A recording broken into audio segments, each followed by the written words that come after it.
Pois é, o Fernando, que bom que você lembrou dessas duas figuras. O Paes, lamentavelmente, eu sei que ele já se foi.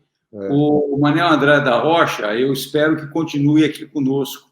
E foram duas pessoas que me marcaram muito, inclusive porque a gente conseguiu avançar muito.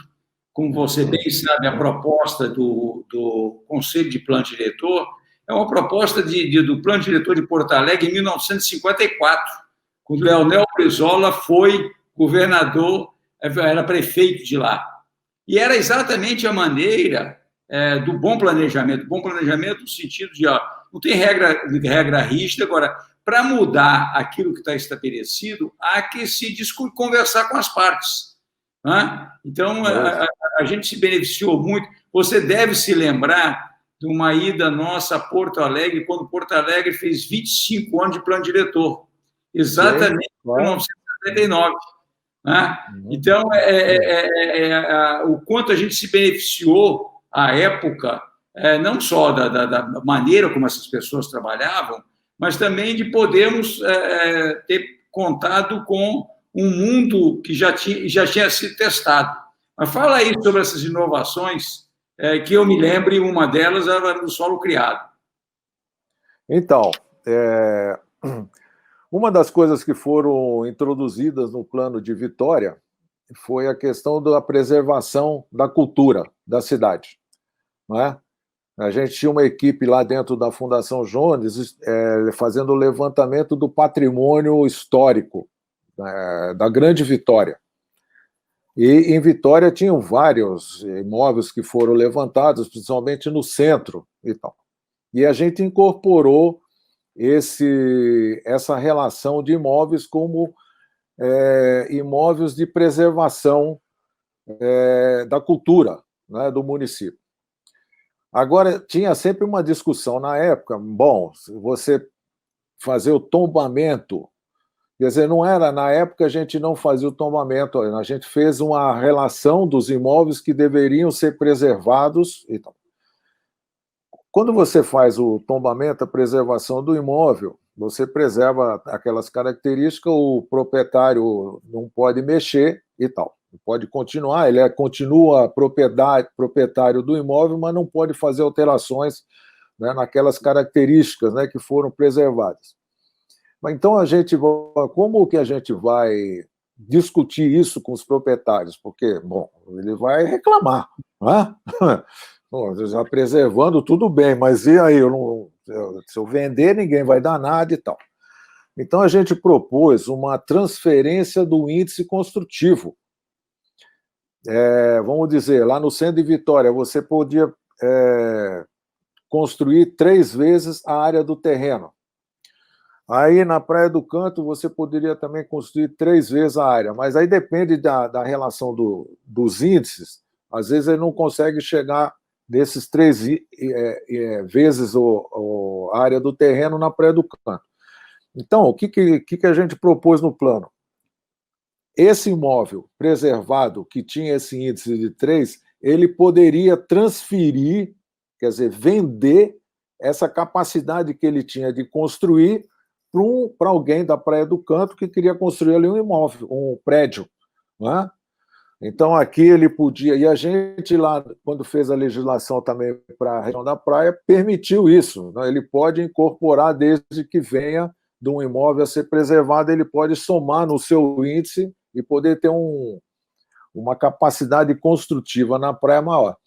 Então, com isso, esse imóvel, ele vendendo a capacidade de construir, né, aqui nesse imóvel preservado, ele obtinha um recurso, né, um valor, continuava ainda proprietário do imóvel, ele não vendeu a propriedade, ele vendeu a capacidade, né, que ele tinha de construir, ele vendeu aquele índice. Então, ele continuava proprietário e tinha um recurso. Então, isso foi proposto também no Estatuto da Cidade. Né? Em 2001, essa coisa foi proposta também, que é a transferência de índice. No caso de Vitória, a gente propôs para esse tipo de situação. Em São Paulo, eles fazem a transferência para conseguir recurso para fazer infraestrutura, já tem outra situação. Mas a ideia é a mesma. Né? Outras coisas interessantes do plano de Vitória é a questão de você preservar a característica que cada cidade tem. Então, por exemplo, Vitória tem os seus morros, né? Tem o Maciço Central, tem os seus morros, tem a praia, né? Tal, o contorno, e a gente ali no plano propôs alguns cones visuais. Eu não sei se você se lembra disso. Sim, sim. Então, você tinha uma reta da Penha em direção ao convento. Então, a gente propunha, ao longo da Reta da Penha e na Enseada do Suá, nenhum tipo de construção que pudesse interferir na visibilidade do convento. Ali na Praia do Canto tem um morro chamado Morro do Cruzeiro. Exatamente. Que a gente, na época, pegou o exemplo do Rio de Janeiro, Morro da Viúva, se eu não me engano, que o pessoal construiu tudo em volta e você não via mais o morro subiu. Você então, não vê. Você não vê mais o morro lá, né? Então, vê, aqui, no caso nosso, a gente reduziu o gabarito. Até hoje é assim. Em torno do Morro do Cruzeiro, você só pode construir 4 pavimentos, para você não perder aquela referência da cidade. Tinha outros cones da Desembargador Santos Neves para o Morro do São José, da Avenida Vitória para o morro ali de Jucutuquara. Então, tudo isso foi uma coisa nova, né, que isso não tinha, né, de você preservar essa característica do município, você não perder essa característica, né, essas características. Essa é uma coisa nova da época. Só para os mais recentes, o Morro da Viúva fica entre Botafogo e o Flamengo, e os dois bairros, exatamente na ponta.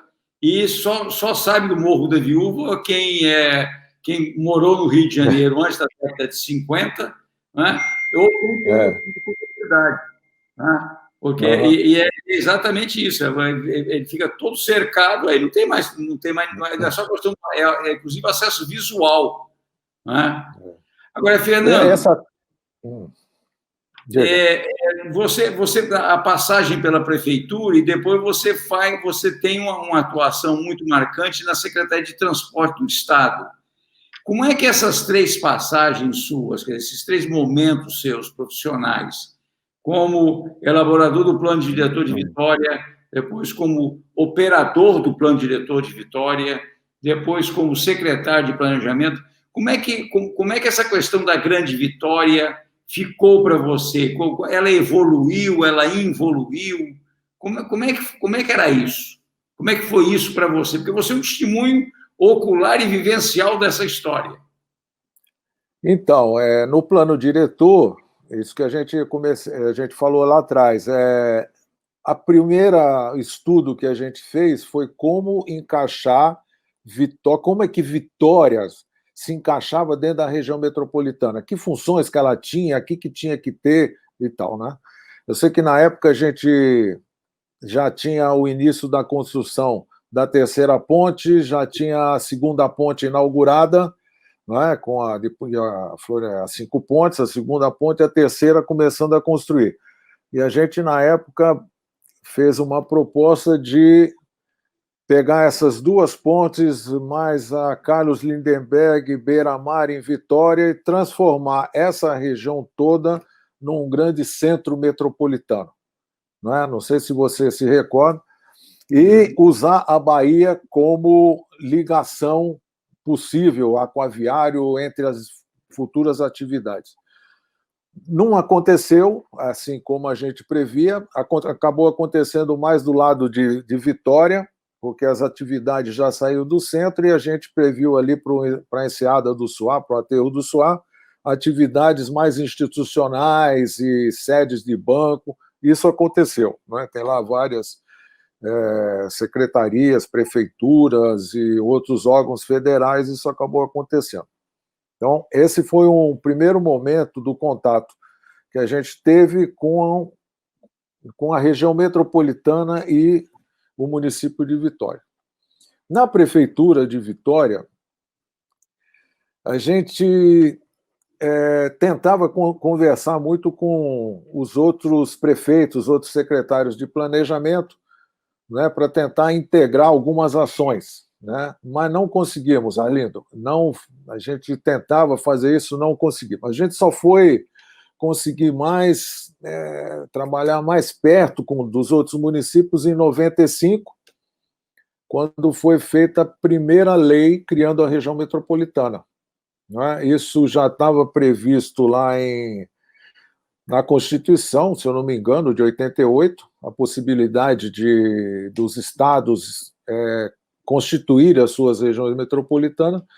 Em 95 foi feito, criou-se lá o CONDEVIT, que era o Conselho dos Municípios da região metropolitana, e dentro do trabalho que a gente tinha lá dentro da Secretaria de Transportes, a gente conseguiu resgatar alguns recursos que estavam no governo anterior, o negócio não estava muito firme, a gente conseguiu trazer eles, né, assegurar eles. Um deles foi com o BNDES, que foi um trabalho com Transcol, melhorias no transporte coletivo, né, da região metropolitana.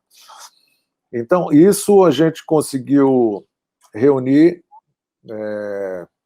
Já tinha, né, a Grande Vitória já tinha, pelo menos no transporte, já essa integração, né, um planejamento mais integrado para a região metropolitana do transporte. Mas ali, com a série de obras, a gente conseguiu juntar um pouco mais os prefeitos e os secretários, né, para discutir mais a questão metropolitana. Mas eu acho que ainda hoje a gente não tem, se tirar o transporte, a questão da água, você não tem essa região implantada de fato. Né? Em 2002, eu, junto com Haroldo Correia, a gente coordenou uma agenda metropolitana que foi puxada pela Associação dos Vereadores da Região Metropolitana, AVEREM. Já ouviu falar na AVEREM? E tinha recurso da Gazeta e tinha recurso da Vale e tal. E a gente conseguiu ali juntar quase 15 técnicos, né? Economia, transporte, saúde, educação. Fizemos um estudo abrangente daqui da região, em 2002, da região metropolitana. Esse trabalho foi terminado em 2002, 2003, a gente apresentou ele na Rede Gazeta e dali conseguiu, das propostas que saíram, duas a gente conseguiu que elas fossem aprovadas na Assembleia, que foi a criação do Fundo Metropolitano e uma nova composição do Conselho Metropolitano, né, que chegou a funcionar, porque o Estado botava 60% de recurso nesse fundo e os municípios, o resto dos 40%, de acordo com o que eles recebiam de ICM, né? Proporcional. E chegou a funcionar, foram feitos alguns trabalhos de planejamento aqui para a região e tal. Depois, em 2004, 2005, eu coordenei um outro trabalho na região metropolitana, também proposta pela Associação dos Vereadores, mas ali a gente concentrou o trabalho em duas áreas, que é o transporte e a parte de segurança. Né? Segurança tanto no transporte, tanto como segurança geral. Bom, eu acho que a gente não conseguiu, apesar de ter esses diversos trabalhos, desde o PE, do plano de estruturação, depois tinha lá Maurício Roberto lá atrás, depois o PE, depois essas agendas todas que a gente fez, essas várias leis e tal, eu acho que a gente não conseguiu ainda implantar de fato a região metropolitana. Né? E isso daqui é uma cidade só, né? A Grande Vitória é uma cidade só, é um problema só, né? Mas cada prefeito mexe com a sua cidade, o governo do estado não puxa essa discussão. Você não tem, apesar do órgão ser o Instituto Jônio, mas acho que não é isso, porque ele se perde lá dentro dele, porque hoje ele é mais um órgão de pesquisa, de análise desse tipo, não de planejamento desse, né, de região metropolitana. Acho que tinha que ter um órgão metropolitano de planejamento com recurso próprio, com equipe própria, pequeno, nada grande, que estudasse o dia a dia da região e fizesse as propostas, né, de arrumar recurso, tipo de obra, tipo de ação, para essa coisa funcionar. Ô, Fernando, na realidade, a expressão Grande Vitória foi cunhada na década de 60. E, à época, foi criada a Comissão de Planejamento Integrado, do qual fazia parte, o coordenador era o Jolindo. Então, foi na época do Cristiano que fez grandes mudanças institucionais. E a grande questão, que me parece, né, é que a população se sente metropolitana, se sente e age como sendo metropolitana, porque a coisa mais comum é alguém morar num município, trabalhar no outro, ter lazer no outro, rezar no outro e ir à praia no outro. Né? Então, mas isso não passa, e eu acho que é uma questão, sempre que você tem autonomia municipal na escala que nós temos no Brasil, né, é que nem os prefeitos não querem abrir mão, nem por um ente metropolitano e muito menos para o governo do Estado. Então, isso vai ser sempre um conflito. Né? E um conflito que eu acho que tem mais que ser vivenciado mesmo, tem que mais ser praticado mesmo, mas eu acho que é interessante quando a gente pega essa perspectiva. Né? Grande Vitória, como tal, é de 1967, 68. A aglomeração urbana da Grande Vitória é de 1976, 77. Quando se chegou à Vitória, já tinha um Conselho de Desenvolvimento da Grande Vitória. Porque, e naquela época, você conseguia juntar os prefeitos, porque vinha recurso de Brasília. Né? Eu me lembro muito bem, o primeiro asfaltamento da Expedito Garcia foi com recurso da IBTU, com recurso do CNPU. Né? Teve uma via para a Vila Betânia, que o prefeito Balestreiro, à época, gostou muito de receber, o pessoal da Serra, a mesma coisa. Mas é muito movido a ter recurso ou não ter recurso. A preocupação com a questão metropolitana, que deveria transcender a isso, é difícil, e é difícil até por questão das especificidades. Né? Como cada um desses municípios é muito carente, a área urbana desses municípios todos é muito carente, a própria ação do prefeito é muito dirigida, tem que ser dirigida para o seu município. Né? A gente vai fazer mais uma interrupção, já a gente volta e eu quero pegar outras dimensões, outras histórias que você tem para contar. Joia.